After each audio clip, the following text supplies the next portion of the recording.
The story commences with Hopper, an archaeology professor, accompanied by his faithful dog, Boss, embarking on a quest to locate his family, who mysteriously vanished while exploring a cave in the 1970s in search of the Fountain of Youth. Their journey leads them to a distant cave entrance where Hopper stumbles upon a cowboy-like figure, frozen in time, clad in attire and wielding a firearm incongruous with their era. Astonished by this discovery, Hopper retreats, returning home, where he had initially arranged the expedition with his teaching assistants, Taylor and Jackie. However, upon his return, Hopper informs them of a change in plans, opting to venture back to the cave on his own. As Hopper re-enters the cave, he uncovers a peculiar atmospheric barrier that divides the cave from the outside world. Determined, he resolves to breach this barrier, prompting the previously frozen cowboy to spring to life. 2 days have passed since Hopper's departure, but Taylor and Jackie remain in the dark regarding his whereabouts. Concerned, they decide to mount a search.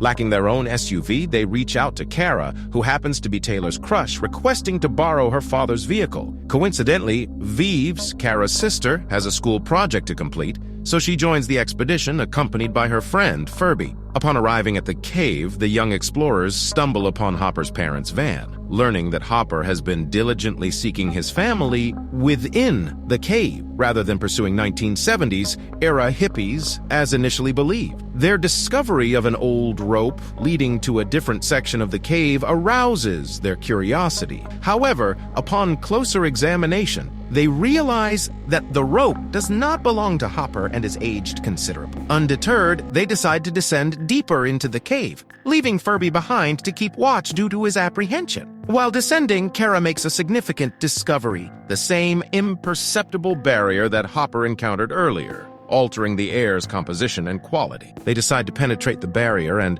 shortly after Hopper follows the cowboy figure, he experiences an eerie sensation. He observes a peculiar play of light, almost as if someone is intermittently casting a massive flash, brightening and dimming the cave's entrance. Suddenly, he hears a piercing scream and hastily retreats from the cave. Remarkably, despite entering the cave in broad daylight, less than 5 minutes later, he emerges to a world drastically altered, with his vehicle obscured by overgrown plants, and night has descended. It appears that mere minutes inside the cave equate to decades outside. Encountering Kara's SUV and Jackie's backpack, Hopper decides to re-enter the cave. Meanwhile, the young explorers commence their exploration but are abruptly startled by screams. The girls, starting with Jackie, opt to make their way out of the cave. However, their escape is thwarted as the rope is suddenly severed, causing Jackie to fall and injuring both her and Taylor, who tried to rescue her. Desperate, Taylor tugs on a second rope, only to find it also severed. Suspecting that Furby may have deliberately tampered with the ropes,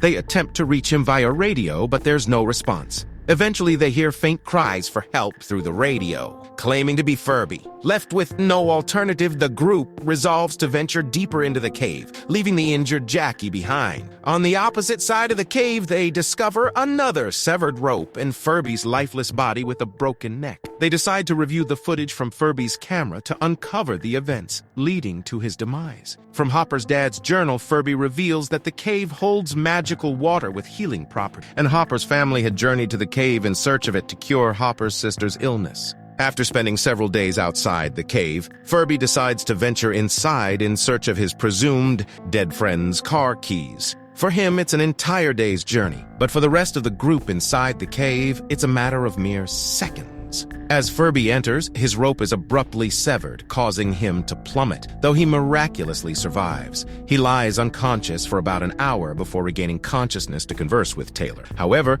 a sudden attack by a caveman results in Furby's demise. Meanwhile, Vives notices something perplexing. The time code on their recording spans several days, whereas they've only been in the cave for an hour. With Taylor and Jackie both injured, only Kara and Vives remain to seek a way out and call for help. Opting to climb the same route they descended, Kara emerges to find a vastly altered landscape devoid of vegetation, with an eerie, difficult to breathe atmosphere. She also spots an approaching massive dust storm and a colossal triangle-shaped object in the sky. Unable to make a distress call, she returns to the cave, facing accusations from the others for not attempting to seek help. Their skepticism arises from the fact that only a few seconds have passed inside the cave, while Kara has been outside for approximately 30 minutes. The group begins to comprehend that time outside the cave passes much faster than inside, causing events within to unfold at a sluggish pace.